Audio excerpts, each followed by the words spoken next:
পাখি, তুমি একটু এখানে থাকবে? আসলে রুহি কাল থেকে কিচ্ছু খায়নি। এখন দেখো 10টা বেজে গেছে। না খেয়ে থাকলে শরীর খারাপ করবে। আমি ওকে একটু কিছু খাইয়ে নিয়ে আসি। মিহি আলতো ঘাড় কাত করে সম্মতি দিল। রুহিও কিছু বলল না। মিহির অবস্থা বুঝে একটু সময় করে দিল রাফির কাছে থাকার জন্য। ওর নিজেরও খিদে পেয়েছে, খাওয়া প্রয়োজন এখন, মাথা ঘোরাচ্ছে একটু। মিহিকে কেবিনে রেখে ওরা দুজনে কেবিন ত্যাগ করলো। যাওয়ার আগে দরজাটা ভিজিয়ে দিল বাইরে থেকে। মিহি সেই তখন থেকে এক দৃষ্টিতে দেখে যাচ্ছে রাফিকে। ও গুটিসুটি পায়ে এসে দাঁড়ালো বেডের পাশে, চেয়ে থাকলো আবারও কিছুক্ষণ। রাফির গায়ে ছোপ ছোপ লাল লাল আভা ফুটে উঠেছে। মিহি একটা চেয়ার টেনে বসলো ওর কাছে। ঘুমন্ত রাফির মলিন মুখপানে চেয়ে ওর ডান হাতটা নিজের ছোট ছোট দু হাতের মুঠোয় নিল। গা একটু গরম হয়ে আছে রাফি, চেহারা কেমন ফ্যাকাশে দেখাচ্ছে। আচমকা ঠোঁট উল্টে কেঁদে উঠল মিহি। নিজের কর্মকাণ্ডে নিজেই হতভম্ব হয়ে গেছে ও। কি করলো ও এটা? ওর জন্যই তো এসব হয়েছে। না জেনে শুনে এত বড় একটা ক্ষতি করে ফেললো ও।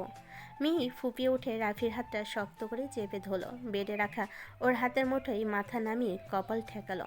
কন্দনত আধো ভেজা কণ্ঠে অপরাধী স্বরে বলতে লাগলো। সরি, অনেক অনেক সরি। আমার জন্যই এমনটা হয়েছে। আমি দায়ী আপনার অসুস্থতার জন্য। সব দোষ আমার, আমি খুব বাজে, খুব বাজে আমি। আমি কারো বিষয়ে ভাবি না, সবসময় ভুলভাল কাজ করি আমি। কিন্তু বিশ্বাস করুন, আমি জানতাম না আপনার চকলেটে অ্যালার্জি আছে। জানলে আমি কখনোই এমনটা করতাম না, কখনোই না। আম রিয়েলি সরি, প্লিজ ক্ষমা করে দিন আমায়। এবারের মতো তাড়াতাড়ি সুস্থ হয়ে যান প্লিজ। আর আপনিও খুব বাজে, আপনি কেন বললেন না আমায়? আমি কখনো আপনার ক্ষতি চাই না, বিশ্বাস করুন। আপনি আমায় ক্ষমা করে দিন প্লিজ। মিহির চোখের পানিতে ভিজে গেছে রাফির হাত। হাতের মুঠো নোনতা পানিতে জবজবে হয়ে আছে। এদিকে অস্পষ্ট স্বরে কথাগুলো বারবার আউড়িয়ে যাচ্ছে মিহি। রাফির হাতটা একটু নড়ে ওঠে একটু। ঘুম ছুটে গেছে অনেক আগে। এতক্ষণ নীরবে শুনছিল তার প্রেয়সীর আহাজারি। ঠোঁট প্রসারিত হলো রাফির। কাঁদছো কেন? শীতল কণ্ঠ কানে বাজতে সহসা মাথা তুলে তাকাই মিহি। চোখের পানিতে ভিজে গেছে পুরো মুখ। রাফি নরম চাহনি দেখে অপ্রস্তুত হয়ে পড়ে মিহি। সহসা ওর হাতটা ছেড়ে দেয়। রাফি নিজের হাতের দিকে একবার দৃষ্টিপাত করে আবারও দৃষ্টি ফেরায় মিহির দিকে। মিহি নাক টানছে। কানাদুর নাকের ডগা লাল বর্ণ ধারণ করেছে।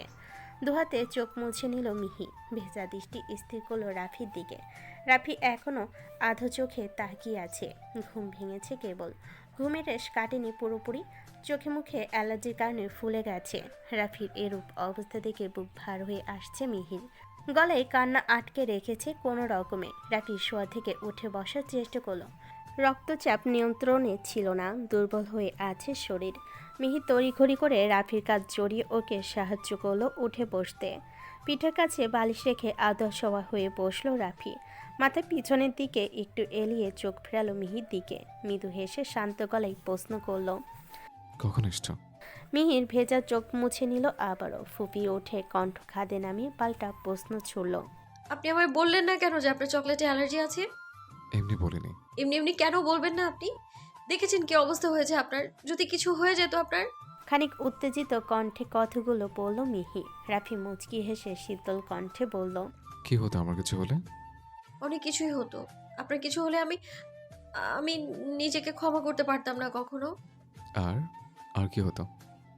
মিহির গলা দিয়ে আর একটা শব্দ বের হলো না। চিবুক গলায় নামিয়ে বসে আছে। রাফি স্থির দৃষ্টিতে চেয়ে থাকলো মুহূর্তের পর মুহূর্ত। চুলগুলো এলোমেলো হয়ে আছে। কান্না ভেজা মুখের সাথে কয়েকটা ছোট ছোট চুল লেপ্টে আছে। রাফি প্রশ্ন করলো। নিজের এরকম অবস্থা কেন? হিসাব কোথায়? মিহি সেই একই কাতর কণ্ঠে উত্তর করলো। করিনি। কেন? তাড়াহুড়ো করে বেরিয়েছি, তাই সময় পাইনি। কিসের তো তারা? মিহি এবার চোখ তুলল। চোকাচুকি হলো দুজনের। কেউ দৃষ্টি সরালো না। মিহি নীরের দৃষ্টি বজায় রেখে জড়ানো গলায় বলল। আপনি আর কখনো এমনটা করবেন না প্লিজ। আপনি তো জানতেন আপনার চকলেট অ্যালার্জি ছিল। খাওয়ার তো প্রয়োজন ছিল না তাহলে, তাই না? শুধু শুধু জেনে শুনে নিজের ক্ষতি কেন করতে গেলেন আপনি? খাওয়ার প্রয়োজন ছিল। আর ক্ষতি কোথায় করলাম? ক্ষতি করেননি? নিজের অবস্থা দেখেছেন? রাফি নিজের দিকে তাকালো। কপাল কুঁচকে বলল। দেখলাম তো। কেন? আপনাকে দেখছেন আমার মাঝে? ভালো লাগছে না আমার? মিহি কোনো উত্তর করার আগে শান্ত আর রুহি দরজা ঠেলে কেবিনে ঢুকলো। দুজনে ঘাড় ঘুরিয়ে তাকালো দরজার দিকে। মিহি চটপট করে নিজের চোখের পানি মুছে নিল। এলোমেলো চুলগুলো হাত খোপা করে ওড়না টেনে নিল মাথায়। রাফিকে সজাগ দেখে রুহি দ্রুত এগিয়ে এসে অস্থির হয়ে শুধালো। ভাইয়া উঠে গেছো? কেমন লাগছে এখন? শ্বাস নিতে কষ্ট হচ্ছে কি? ডাক্তার ডাকবো? রাফি আলতো হেসে বলল। আমি এখন একদম ফিট আছি। এত এক্সাইটেড হতে হবে না তোকে। শান্ত ঠোঁট কামড়ে মেকি স্বরে বলল। আর ডাক্তার ডাকতে হবে না জান, এসব নর্মাল শরীরে ডাক্তারের প্রয়োজন নেই। আর মনের ডাক্তার তো উপস্থিত আছে, সে হলেই চলবে। কি বলিস ব্রো? রাফি এবার চোখ পাকিয়ে তাকালো, কথা ঘুরিয়ে রুহিকে বলল। খেয়েছিস কিছু? হুম, এখনই খেয়ে আসলাম। এবার মিহির দিকে ফিরে স্বাভাবিক কণ্ঠে শুধালো। আপনি খেয়েছেন? মিহি ভুরু যুগল কুঞ্চিত জড়ো করলো। রাফির হঠাৎ হঠাৎ এমন তুমি আপনি মিলমিশ সম্বোধন গরমিল লাগে ওর কাছে। মিহি তো ছোট, তাহলে ওনার এভাবে আপনি বলে সম্বোধন করার মানে কি? আর যখন আপনি বলে তাহলে মাঝে মাঝে তুমি বলে কেন? মিহি স্বাভাবিক কণ্ঠে উত্তর দেয়। খেয়েছি। 12টার দিকে রাফিকে রিলিজ দেওয়া হয় হসপিটাল থেকে। হসপিটাল থেকে সোজা বাড়িতে গেছে ও। শান্তকে দায়িত্ব দিয়ে মিহিকে ওর বাড়িতে পৌঁছে দিয়েছে। বাড়িতে এসে মিহি বিবশ হয়ে শুয়ে আছে। ঘরে আবছা আলো, সমস্ত লাইট অফ। বেলকুনি দিয়ে মৃদু আলো আসছে। নিস্তব্ধ ঘরে একমনে কিছু ভেবে চলেছে মিহি। চোখ মুখের কোনো প্রতিক্রিয়া নেই। চোখ স্থির দুটোতে পলক পড়ছে খানিক বাদ বাদ। মাঝে মাঝে দীর্ঘশ্বাস হয়ে আসছে। পড়াশোনা আছে অনেক, আজ আর টিউশন হলো না। বাড়িতে এসে বলেছে টিউশন ক্লাস ছিল, তাই তাড়াহুড়ো করে বেরিয়েছিল তখন। আজকাল বাড়িতে টুকটাক অনেক মিথ্যা কথাই বলে মিহি, অনেক কিছুই চেপে যায়। এই তো সেদিনের কোচিংয়ের বাইরে ঘটনাটাও বাড়িতে বলেনি, মিথ্যা অজুহাত কাটিয়ে দিয়েছে। বলেই বা কী হবে? মিহিকে নিয়ে আরও বেশি টেনশনে থাকবে ওর আব্বু আম্মু। বাড়ি থেকে বেরোনো দায় হয়ে পড়বে নয়তো। তবে মিহির মিথ্যা বলার অভ্যাস ছিল না কখনো। আব্বা আম্মুর কাছে তো মিথ্যা বলার প্রশ্নই আসতো না। সব ঘটনা সহজভাবে স্বীকার করতো তাদের কাছে। নিজের মনে সমস্ত কথা খুলে বলতো। ইদানিং মিহির অনেক অভ্যাসই পরিবর্তন এসেছে, অনুভূতিতেও পরিবর্তন এসেছে। উত্থাল পাতাল চিন্তাভাবনা করতে করতে মিহি শোয়া ছেড়ে এক ঝটকায় উঠে দাঁড়ায়। দীপ্ত পায়ে উঠে যায় নিজের পড়ার টেবিলের সামনে। ব্যাগ ঘেটে সমস্ত চকলেট বের করে বাইরে টেবিলের ডয়ের বইয়ের ভাঁজ সব জায়গা থেকে চকলেটগুলো বের করে সব এক জায়গায় জড়ো করে। সর্বদা মিহির চকলেট পছন্দ। আজমাল হোসেন অফিস থেকে ফেরার সময় এখনও মেয়ের জন্য চকলেট নিয়ে আসেন রোজ। পড়ার সময় পড়তে পড়তে চকলেট খাওয়া অভ্যাস হয়ে গেছে মিহির। এটা নতুন কিছু নয়। মিহির সমস্ত চকলেট এক জায়গায় করে গদগদ পাই বেলকনিতে গিয়ে দাঁড়ায়। উপর থেকে এক ঝটকে সবগুলো ফেলে দেয় নিচে, নিরেট কণ্ঠে আওড়ায়। আজ থেকে তোদের কোনো স্থান নেই আমার জীবনে। আমার পছন্দের তালিকা থেকে মুক্তি দিয়ে দিলাম আমি তোদের। এদিকে হসপিটাল থেকে ফিরতে রাফিকে নিয়ে ব্যস্ত হয়ে পড়েছে সবাই। চৌধুরী বাড়ির একমাত্র ছেলে, সবার নয়নের মনি অসুস্থ, ব্যস্ত হওয়ারই কথা। রাফি নিজের ঘরে খাটের ব্যাগ বোটে হেলান দিয়ে বসে আছে। ঠোঁটে হাসি ঝুলিয়ে মাথা এলিয়ে কোমল নেত্রে দেখে যাচ্ছে হেনা বেগমের কাণ্ড। হেনা বেগম ট্রে ভর্তি ফলমূল কেটে সাজিয়ে এনেছে ছেলের জন্য। হসপিটাল থেকে ফেরার পরপরই ভেজা কাপড়ে ছেলের গা মুছিয়ে দিয়েছেন তিনি। রাফি একদম ফিট আছে, তবুও হেনা বেগম খাট থেকে নামতে দেননি ছেলেকে। ডাক্তার আপাতত ঝাল খাবার খেতে বারণ করেছে রাফিকে। অ্যালার্জিতে পার্শ্ব প্রতিক্রিয়া হতে পারে এতো। হেনা বেগম এটা শুনে ঝালবিহীন রান্না করেছেন আজকে। আজ সবার ঝাল খাওয়া বন্ধ। ছেলের জন্য কাঁদতে কাঁদতে চোখ মুখ ফুলিয়ে ফেলেছেন তিনি। অ্যানাফাইল্যাক্সিস অত্যন্ত মারাত্মক। রাফির প্রাণের ঝুঁকি থাকতে পারত এতে। ছোটবেলা থেকে রাফিকে সবসময় অ্যালার্জি জনিত খাবার থেকে বিরত রেখেছেন তিনি। এখন তো ছেলে বড় হয়েছে, আগের মতো তো আর সবসময় চোখে চোখে রাখা যায় না। নিজের একান্ত জীবন হয়েছে তার, তবুও ছেলেকে নিয়ে সবসময় চিন্তায় থাকেন তিনি। রাফির সামনে বসে রাফিকে নিজের হাতে ফল খাইয়ে দিচ্ছেন তিনি। রাফিও বাধ্য ছেলে মতো নিঃশব্দে খেয়ে যাচ্ছে মায়ের হাতে। এতক্ষণ রাফির ঘরে সবাই ছিল, এখন ওকে একটু রেস্ট করার জন্য সবাই সময় দিয়ে বেরিয়ে গেছে। শান্ত ঘরে ঢুকতে গিয়ে থমকে দাঁড়িয়ে দরজায়। মা ছেলের সুন্দর একটা মুহূর্ত দেখে বুকে হাত গুটিয়ে হেলান দিয়ে দাঁড়ালো ও। মুচকি হাসলো একটু। আফসানা বেগমও শান্তকে কম ভালোবাসে না, কিন্তু শান্ত সে তো সময় দিতেই পারে না আম্মুকে, এড়িয়ে চলে সব সময়। একমাত্র ছেলে হওয়ার দরুন শান্তকে কখনো চোখের আড়াল করতে চান না আফসানা বেগম, কিন্তু শান্ত অধিক সময় চোখের আড়ালে থাকে মায়ের। অনেক দিন হলো সময় করে একটু জড়িয়ে ধরা হয় না আম্মুকে, ঠিকমতো কথা বলা হয় না। শান্ত হাসলো কিছু একটা ভেবে। আফসানা বেগমও এসেছেন রাফির অসুস্থতার কথা শুনে। এখন নিজের ঘরে আরাম করছেন তিনি। শান্ত কিছু একটা ভেবে পিছনে ফিরল আমার কাছে যাওয়ার জন্য। দরজার চৌকাঠ পেরোনোর আগেই হেনা বেগমের কান্না ভেজা কণ্ঠ কানে আসলো। দেখ রাফি, বড় হয়েছিস তুই, তোকে নিয়ে সবসময় এমন টেনশন করতে আর ভালো লাগে না আমার। তুই কি নিজের ঠিকমতো খেয়ালটুকুও রাখতে পারিস না? তুই তো জানিস তোর অ্যালার্জি আছে, তাহলে এইসব অ্যালার্জি জনিত খাবার খাস কেন তুই? রুহি বলল ওদের সাথে নাকি ফুচকা খেয়েছিলি। কি ছিল ফুচকায়? হঠাৎ এমন কেন হলো তোর? রাফি আমর হাত ধরে মোলায়েম কণ্ঠে বলল, আম্মু, এসব বাদ দাও তো। এখন তো আমি ঠিক আছে। আর কি চাই তোমার? এখন ঠিক আছিস, কিন্তু কাল কাল ঠিক ছিলি তুই? অক্সিজেন নির্ভর ছিলি সারা রাত, একদিনেই কেমন শুকিয়ে গেছিস, শরীরটা কেমন ফ্যাকাশে হয়ে আছে। কথা দিয়ে আমায় আর কখনো এইসব হাবিজাবি খাবার খাবি না তুই। আচ্ছা আম্মু, ঠিক আছে। আর কখনো সব খাবো না আমি। তুমি এখন অত টেনশন করো না তো। কাল সারা রাত তুমি ঘুমাওনি, এখন গিয়ে একটু রেস্ট করো। দুজনে কথার মাঝে শান্ত বাইরে না বেরিয়ে ঘরে ঢুকলো। শান্তকে দেখে হেনা বেগম উঠে দাঁড়ালেন। গা ম্যাজম্যাজ করছে, তার নিজেরও বিশ্রামের প্রয়োজন। শান্ত এসে দাঁড়ালো খাটের পাশে। হেনা বেগম শান্তকে উদ্দেশ্য করে বলেন, শান্ত বাবা, তুইও তো কাল থেকে অনেক ধকল সামলেছিস, তোরও বিশ্রামের প্রয়োজন। রাফির সাথে তুইও রেস্ট কর একটু, আমি আসছি। বলে ধীর পায়ে ঘর ত্যাগ করলেন হেনা বেগম। তিনি চলে যেতেই শান্ত ঠোঁট কামড়ে কপাল কুঁচকে তাকালো রাফির দিকে। রাফি আমর যাওয়ার দিক থেকে চোখ সরিয়ে শান্তর পানে তাকালো। শান্ত তীক্ষ্ণ দৃষ্টি দেখে ভুরু কুঁচকে আসলো রাফির। স্বাভাবিক কণ্ঠে বলল, কি দেখছিস সেভাবে? শান্ত সিরিয়াস ভঙ্গিতে দ্বিগুণ ভারী গলায় শুধালো, কাল হঠাৎ অ্যানাফাইলাক্স আক্রমণ করলো কিভাবে? কি খেয়েছিলি? রাফির গা ছাড়া ভাবনি জবাব দিল, খেয়েছিলাম কিছু একটা। চকলেট খেয়েছিলি? কোথায় পেলি চকলেট? পেয়েছে কোথাও। মিহি খাইয়েছে, তাই না? জানিস যখন, তখন জিজ্ঞেস করছিস কেন? শান্ত তপ্ত শ্বাস ফেল, বসলো রাফির পাশে। নরম কণ্ঠে গলা নামিয়ে পড়ল, পাগল হয়ে গেছিস তুই? তোর প্রাণ সংশয় ছিল, যদি কিছু হয়ে যেত। সবটা জেনেও কেন এমনটা করলি তুই? ওকে বলতে পারতি। ও তো জানতো না বল। বেচারি জানার পর কতটা কষ্ট পেয়েছে ভাবতো।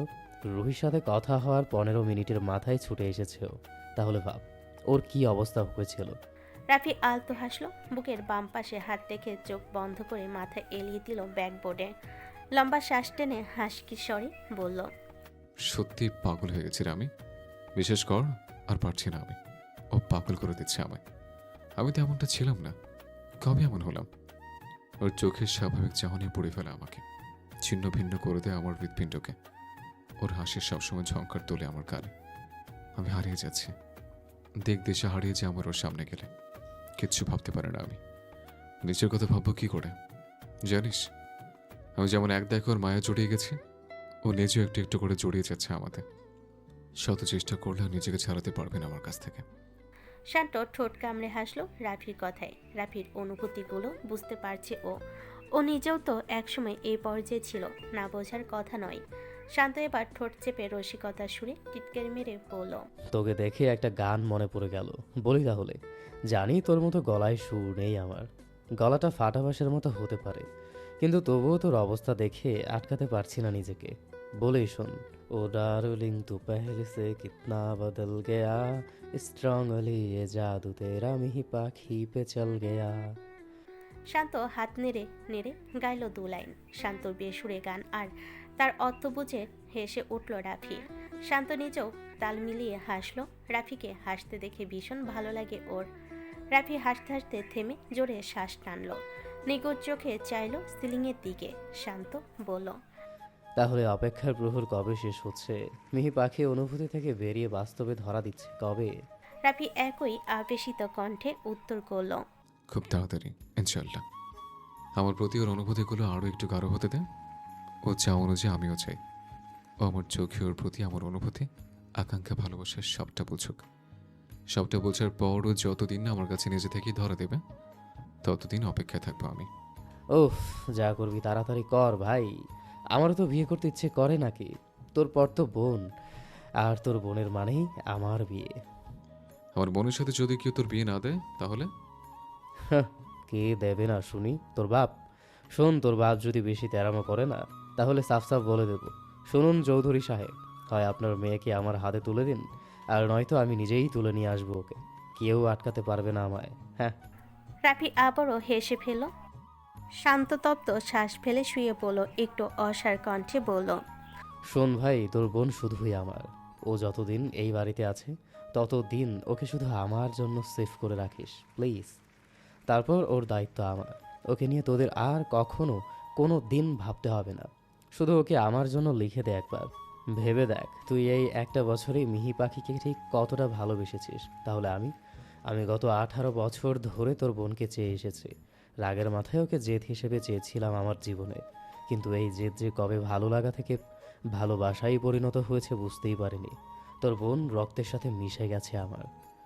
রাফি নরম দৃষ্টিতে চেয়ে মনোযোগ সহকারে শান্তর কথাগুলো শুনল। শান্তকে ও ভালো করে চেনে। রুহি ওর জেদ থেকে অবসেশন ভালোবাসা সব পর্যায়ে ছিল সেই 18 বছর আগ থেকে। আজ থেকে 18 বছর আগে যখন রুহির জন্ম হয়েছিল তখন শান্ত আর রাফির বয়স ছিল হবে 10 বছর। নর্মাল ডেলিভারির মাধ্যমে হসপিটালে জন্ম হয়েছিল রুহির। জন্মের পর সবসময় প্যাচ প্যাচ করে নাকে কান্না দিত রুহি। আর শান্ত আর রাফি কখনোই কাছে যেত না ওর। দূর থেকে অবাক দৃষ্টিতে চেয়ে থাকতো ওর দিকে। কি সুন্দর মোমের পুতুলের মতো একটা বাচ্চা ছিল রুহি। গায়ের রং টুকটুকে ছিল, টোকা দিলে যেন রক্ত গড়িয়ে পড়বে। হসপিটাল থেকে 3 দিন পর বাড়িতে নিয়ে আসা হয়েছিল ওদের। চৌধুরী বাড়িতে দ্বিতীয় কোনো কন্যা সন্তান হয় পুরো ধুম পড়ে গেছিল বাড়িতে। রাবেয়া চৌধুরীর গর্ভে মিফতাহুল ছিল তখন।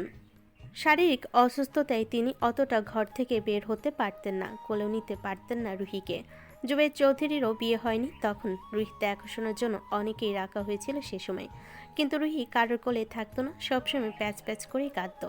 আফসানা বেগম আর হেনা বেগম ব্যতীত ওকে কেউ সামলাতে পারতো না। হেনা বেগমের থেকে আফসানা বেগমের কোলে অধিক সময় থাকতো রুহি।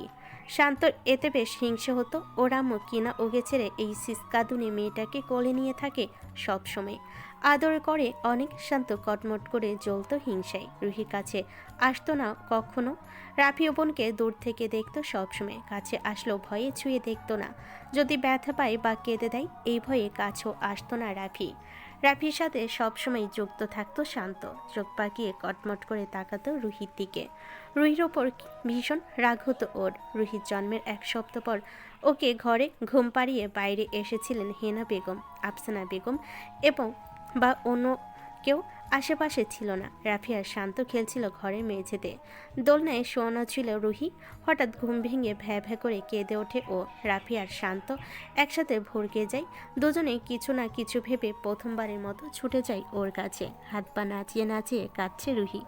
রাফি শান্তকে ওর কাছে রেখে ছুটে যাই আম্মুকে ডাকতে। শান্ত সেই প্রথমবার ভালো করে দেখেছিল রুহিকে। বরাবরের মতো রুহি কান্না অসহ্য লাগেনি, বরং রুহির কান্না মাখা ছোট্ট পাখি ছানার মতো বাচ্চা মুখটা দেখে মায়া লেগেছিল ওর। শান্ত একটু ঝুঁকে ওর মাথায় হাত বুলিয়ে কান্না থামানোর চেষ্টা করে।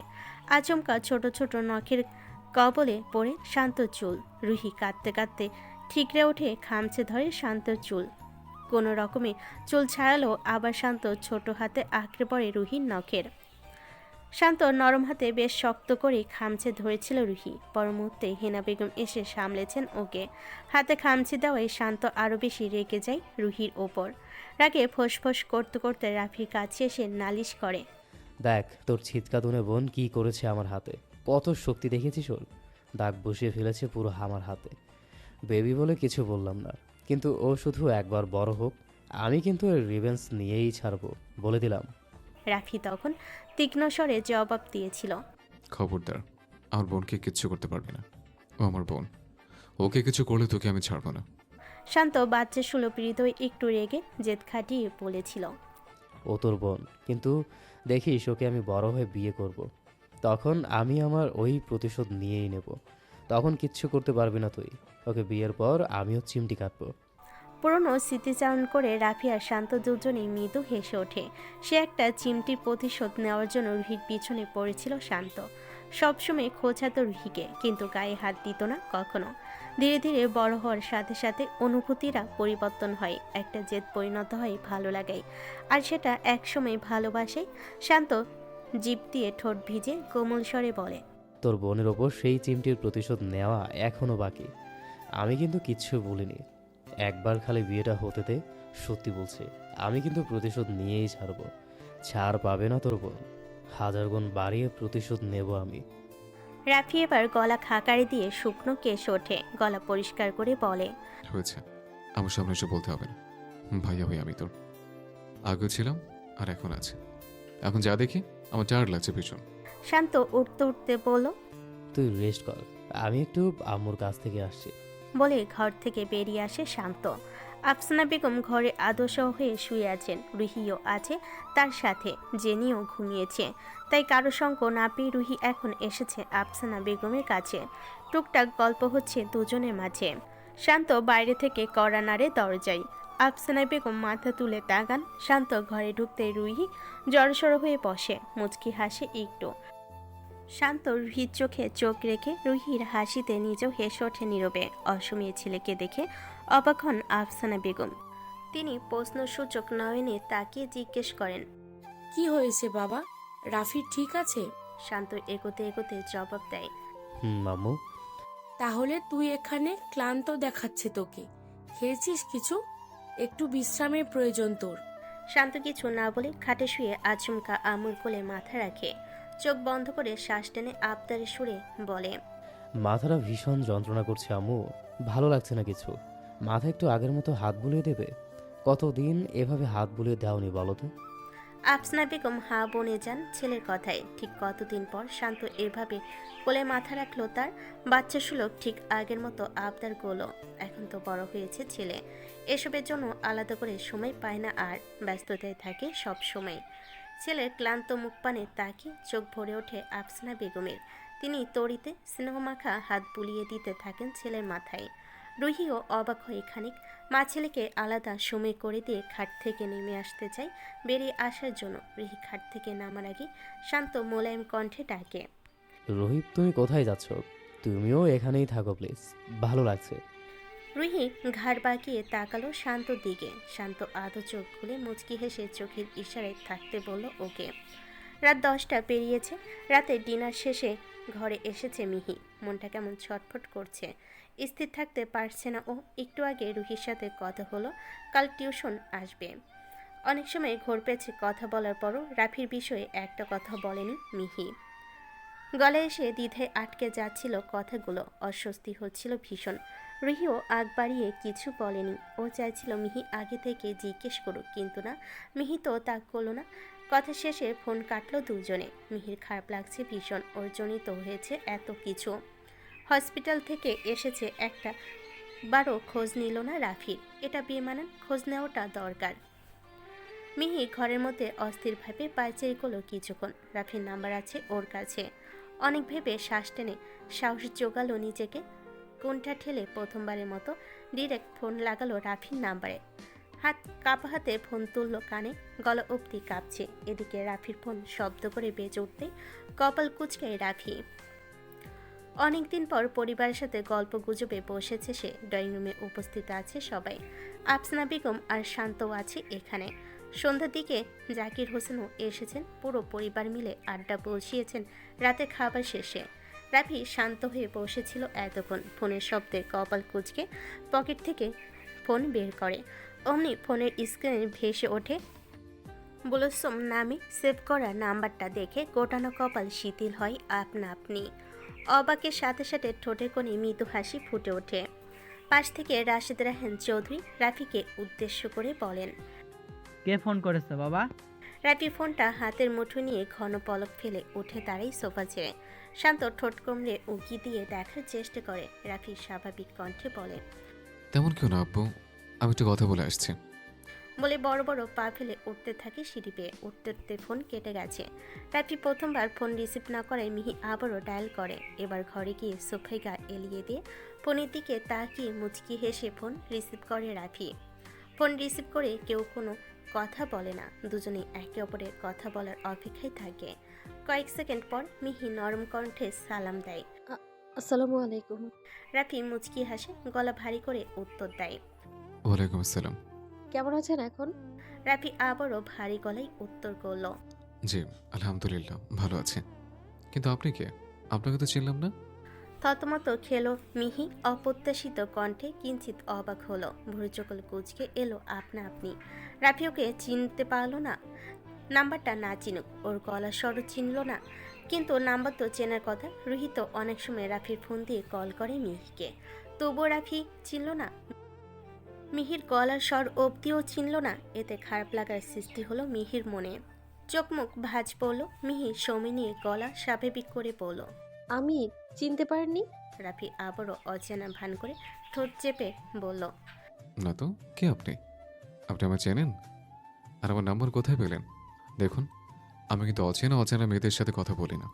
মিহির খারাপ লাগা বাড়ল। বুকের ভেতর অদ্ভুত চিনচিনে ব্যথা অনুভব হলো। গলা জড়িয়ে আসলো আপনা আপনি। ঠোঁট উল্টে দিষ্ট স্বরে বলল, ঠিক আছে, কথা বলতে হবে না, রাখি। বলে কান থেকে ফোন নামালো মিহি। চোখের কোণে পানি জমেছে অজান্তে। ফোন কাটার আগে রাফি ডাকলো। শুনুন। মিহি থমকালো। বারবার এই স্বর থমকে দেয় মিহিকে। তবে এবার নিজেকে সামলে নিল মিহি। কথা বলল না, ফোনটাও কানে তুলল না, মুখের সামনে ধরে রইল। মিহি সাড়া না পেয়ে রাফি বলল, ওই যে আপনি আমার জিজ্ঞেস করলেন না যে আমি কেমন আছি, এর পরিবর্তে আমারও জিজ্ঞেস করা উচিত ছিল আপনাকে। মিহি তাতে দাঁত পিষে কাঠখোট্টা স্বরে জবাব দিল। একটা অচেনা অজানা মেয়ে কেমন আছে সেটা আপনার না জানলেও চলবে। বলে ক্ষিপ্ত হয়ে টুং টুং করে ফোনটা কেটে দিল। সেটা ছুঁড়ে মারল খাটের এক পাশে। গোমরা মুখে উবু হয়ে বালিশ জড়িয়ে ধরে শুয়ে পড়ল। এদিকে ফোন কাটতে রাফি ভর গেল। বেশি বেশি হয়ে গেল বোধহয়। এমনটা করা উচিত হয়নি হয়তো। মেয়েটা প্রথমবার ফোন করলো, আর এভাবে ওর সাথে কথা বলাটা কি ঠিক হলো? এবার রাফির নিজেরও খারাপ লাগলো। পরের দিন ঠিক দুপুর 2টোর দিকে টিউশন ছিল। বাড়ির গাড়িতেই মিহি রুহি একই সাথে টিউশনে এসেছে। মিহি আজ বড্ড চুপচাপ, হিসেব করে কথা বলছে।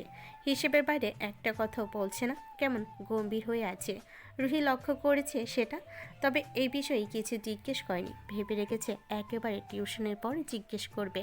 রাফি আজ অফিসে আসেনি, ওকে আসতে দেওয়া হয়নি। কদিন রেস্ট করার পর অফিস থেকে এক প্রকার ছুটি দেওয়া হয়েছে ওকে। টিউশন শেষ 5টার দিকে। 3 ঘন্টা ক্লাস করতে করতে বিরক্ত লাগছে মিহি আর রুহিকে। এতক্ষণ বসে থাকতে থাকতে খিল ধরে গেছে কোমরে। বাড়ি গাড়ি অপেক্ষা করছে অফিসের সামনে, সেটা এখন পৌঁছে দেবে ওদের। বাইরে বেরিয়ে রুহি মিহিকে জিজ্ঞেস করে, আজ বেশি কথা বলছিস না কেন বলতো? কি হয়েছে? কই কিছু না তো। ভাইয়ার শরীর কেমন আছে? কাল থেকে একবারও জানতে চাইলি না যে? জিজ্ঞেস করতে ইচ্ছে হয়নি? টেনশন হয়নি ভাইয়াকে নিয়ে? মিহি স্বাভাবিকভাবেই বলল, তোর ভাইয়া ভালোই আছে নিশ্চয়ই। আর তোর ভাইয়ার খবর নেই, আর আমি কে? অচেনা অজানা একটা মেয়ে আমি। আমাকে কেউ মনে রাখে যে আমি কাউকে মনে রাখবো? রুহি ভুরুকুচকে মিহির কথা শুনে মিহির কণ্ঠে স্পষ্ট রোষাবেশ প্রকাশ পাচ্ছে। রুহি ভারী গলায় প্রশ্ন করলো, তুই আবার অচেনা অচেনা হলি কবে থেকে? আর তোকে আবার কে মনে রাখলো না শুনি? অচেনা অজানা আমি শুরু থেকেই। কে হই আমি তোদের? তোরা চিনিস আমায় যে মনে রাখবি? মিহির ঘোরপ্যাচ কথায় রুহি ভুরু কুচকালো নাকের ডগা বরাবর। পর মুহূর্তেই শান্ত স্বরে বলল, কি হয়েছে ভাবিজান? ভাইয়া কিছু বলেছে তোকে? মিহি বিরক্ত প্রকাশ করলো, খিটখিটে তপ্ত স্বরে বলল, খবরদার ভাবিজান বলবি না আমায়। কে হই আমি তোর ভাইয়ের? একটা অচেনা অজানা মেয়েকে কেন তোর ভাইয়া কিছু বলতে যাবে? ওহ, তখন থেকে কি বারবার এক কথা বলে যাচ্ছিস বলতো?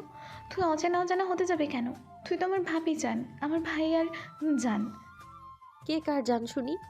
পুরুষালী পরিচিত ভট কণ্ঠে মিহি রুহি সহসা সামনে তাকায়। রাফি এসে দাঁড়িয়েছে ওদের সামনে, মুখে হালকা হাসি। মিহি চোখ সরিয়ে নেয় মুহূর্তের মধ্যেই। চোখে মুখে আরও বেশি শক্ত করে ফেলে। মনে মনে প্রতিজ্ঞা করে আজও কিছুতেই তাকাবে না এই লোকটার দিকে। কথা বলা তো দূরের কথা। ভাইয়াকে দেখে রুহি আপ্লুত হয়ে বলে, ভাইয়া তুমি এসেছো? কিন্তু তুমি আসতে গেলে কেন? তোমার রেস্টের প্রয়োজন এখন। আম্মু আসতে দিল তোমায়? রাফি মুচকি হেসে বলল, তা আপনি কেমন আছেন? এমনি হাসলাম, অফিসে একটা কাজ ছিল, আর তোদেরকেও দেখতে আসলাম। ও, তা আমাদের দেখতে আসলে? খানিক মেঘেশ্বরে দুষ্ট হেসে কথাটা বলে রুহি। রাফি চোখ শুরু করে তাকাই ওর দিকে। রুহি তৎক্ষণাৎ নিজের দুঠোঁটের মাঝখানে আঙ্গুল চেপে মুখ বন্ধ করে নেয়। রাফি এবার গভীর দৃষ্টিতে তাকায় মিহির দিকে। মিহি দুহাত বুকে গুটিয়ে রাস্তার দিকে তাকিয়ে আছে। অভিমান হয়েছে মেয়ের। কপালও থুতনিতে ভাঁজ পড়ে আছে। মিহির অভিমানী আদল রাফির মনে স্নিগ্ধতা ছড়িয়ে দিচ্ছে। নিঃশব্দে হাসে রাফি। আচমকা ফোনটা বেজে ওঠে ওর। ফোনের শব্দে মিহি বাঁকা চোখে তাকায় রাফির দিকে।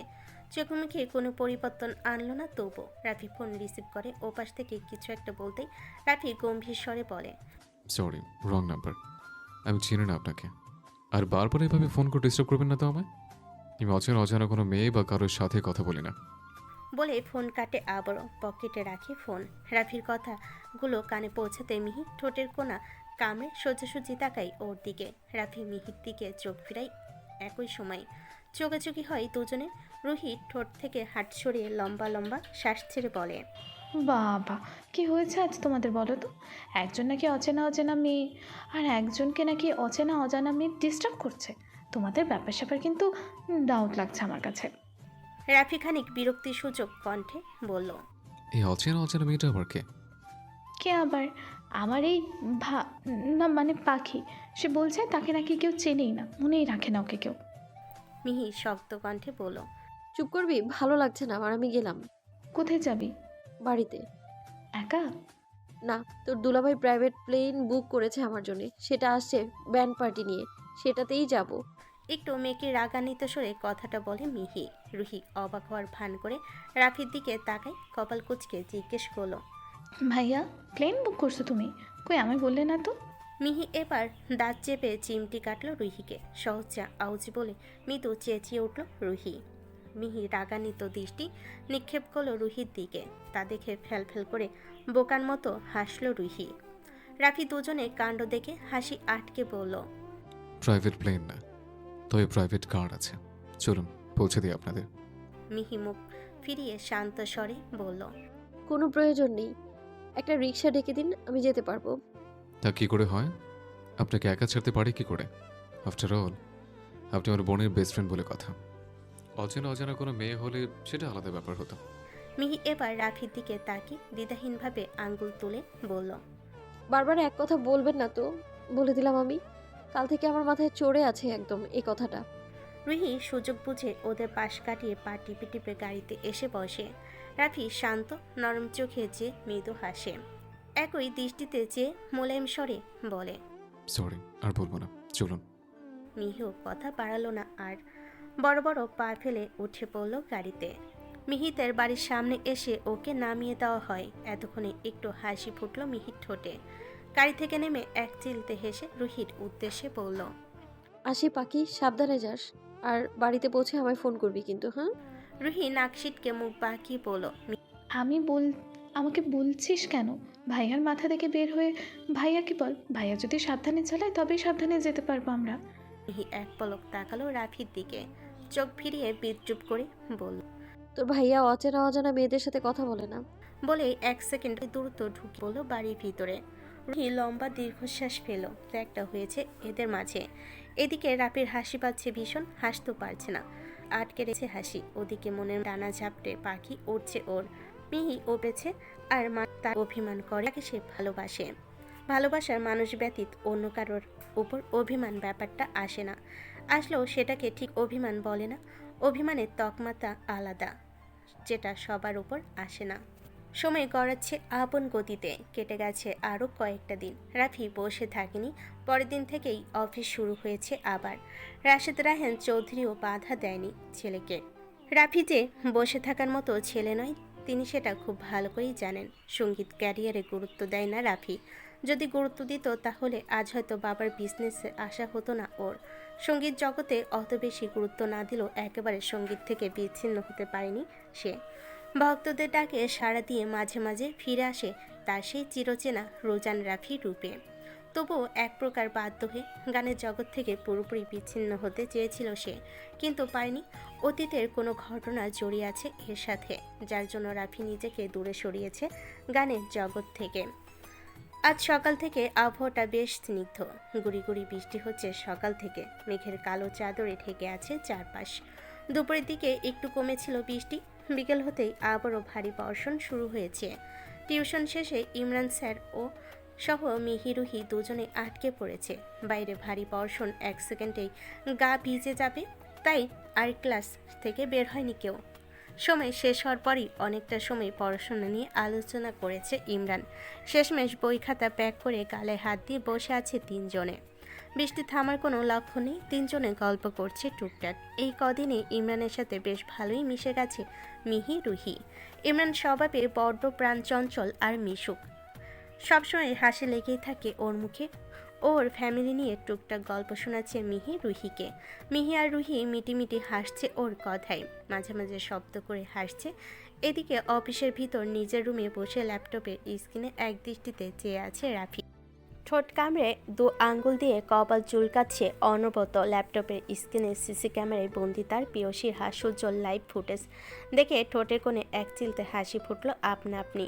তবে ভুরুকুচকে আসছে ইমরানকে দেখে। এই ছেলেটা কেমন বলছে যে ওরা এভাবে হাসছে। ইমরান বয়সে রাফির মতো হবে, স্মার্ট, সুদর্শন, বিয়ে হয়েছে, বাচ্চা আছে, এটা আলাদা ব্যাপার। এতদিন রাফির বিয়ে হলে তো ওরও দু একটা বাচ্চা হতো, বয়স তো আর কম হলো না। এসব চিন্তা মাথায় আসতেই সহসা জিভে কামড় বসালো রাফি। কী সব চিন্তা করছে ও? ওই সঙ্গদেশে লোহা ভাসে। শান্তর সাথে থাকতে থাকতে এসব চিন্তা ওর নিজের মাথাতেও আসছে। রাফি ল্যাপটপের সামনে ডেস্কে রেখে ফোন লাগায় ইমরানের নাম্বারে। সে ফোন রিসিভ করতে রাফি স্ক্রিনের দিকে চেয়ে সালাম দিয়ে স্বাভাবিক কণ্ঠে বলল, আপনার জন্য গাড়ি বাইরে দাঁড়িয়ে আছে, পৌঁছে দেবে আপনাকে। বৃষ্টি কমার কোনো লক্ষণ নেই, সন্ধ্যা হয়ে আসছে। আপনি গাড়িতে গিয়ে বসুন, ড্রাইভার আপনাকে পৌঁছে দেবে। ইমরান একগাল হেসে রুহি আর মিহিকে একবার পরখ করে বলে, এটার কোনো প্রয়োজন ছিল না, আমি যেতে পারতাম, কিন্তু আপনার বোন ওরা কি করবে এখন? ওদের নিয়ে আপনাকে ভাবতে হবে না, আমার স্টাফ গেছে ওদের আনতে। বলেই ফোন কেটে দেয় রাফি। ইমরান খানিক ভুরু কুচকায়, অতঃপর বেরিয়ে আসে ক্লাস থেকে। বাইরে ড্রাইভার শো গাড়ি দাঁড়িয়েছিল, সেটাতে উঠে পড়ে সে। রাফির স্টাফরা মিহি আর রুহিকে নিয়ে আসে অফিসের নিচে। ভারী বর্ষণ কমেছে না, চারিদিকে কালো মেঘের অন্ধকার নেমেছে। রাফি কেবিনের 7 তলে, সিঁড়িতে উঠতে গেলে বেহাল দশা হয়ে যাবে। এদিকে রাফি মিহি কিছুতে লিফটে উঠবে না। সে বুঝকে হাত গুটিয়ে ঠাই দাঁড়িয়ে আছে সিঁড়ির পাশে। রুহি বোঝানো স্বরে আহ্লাদ করে বলল, চল না পাখি, ভাইয়ের সাথে একবার দেখা করে আসি। তুই তো ভিতরে যাসনি কোনোদিন, আজ দেখে নিস নিজের জামাই যান কোন জায়গায় কাদের সাথে কাজ করে। মিহি চোখ পাকালো। রুহি পেট দাঁত কেলিয়ে ঠোঁট চেপে বলল, ও, আমার ভাবি জান তো আবার লিফটে উঠতে ভয় পায়। সো ভয় পেয়ে খামচে ধরার জন্য হলেও একটা শক্তপোক্ত হাতের প্রয়োজন। আমার এই নরম হাত পোষাবে না এতে। তা সেদিনের মতন লাভ বাইট দেওয়ার জন্য ভাইয়াকে ডাকবো নাকি? ভাবি যান ডাকি? তুই প্লিজ জ্বালাস না আমায়, বাড়িতে ফিরতে হবে, সন্ধ্যা হয়ে যাচ্ছে, আব্বু টেনশন করবে। খানিক অসার কণ্ঠে কথাটা বলল মিহি। মুখে হালকা চিন্তার ছাপ ফুটে উঠেছে। মিহিকে নিয়ে আব্বু ইদানিং একটু বেশি টেনশন করে। মিহি আর বাড়িতে চায় না আব্বুর টেনশন, এমনিতেই তার শরীরের অবস্থা ভালো নয়। রুহি মিহিকে সরু চোখে পর্যবেক্ষণ করলো। ওর শুকনো চিন্তিত মুখপানে চেয়ে নিজেকে স্বাভাবিক করে বলল, আচ্ছা তাহলে তোর ফোনটা দে, আমি ভাইয়াকে ফোন করে নিচে আসতে বলছি। আমরা আর ওপরে যাব না। কপাল কুচকালো মিহি। নাকের পাটা ফুলে তপ্ত শ্বাস ফেলে বলল, আমার ফোন কেন দিতে যাব? তোর নিজের ফোন নেই? জানিস না তোর ভাইয়া অচেনা অজানা মেয়েদের সাথে কথা বলে না? আমার নাম্বার চেনেন না উনি। আমার ফোন থেকে কল করলে ডিস্টার্ব হবেন তোর সুপারস্টার ভাই। ওফ, সেদিন থেকে কি এক কথা বারবার বলিস বলতো?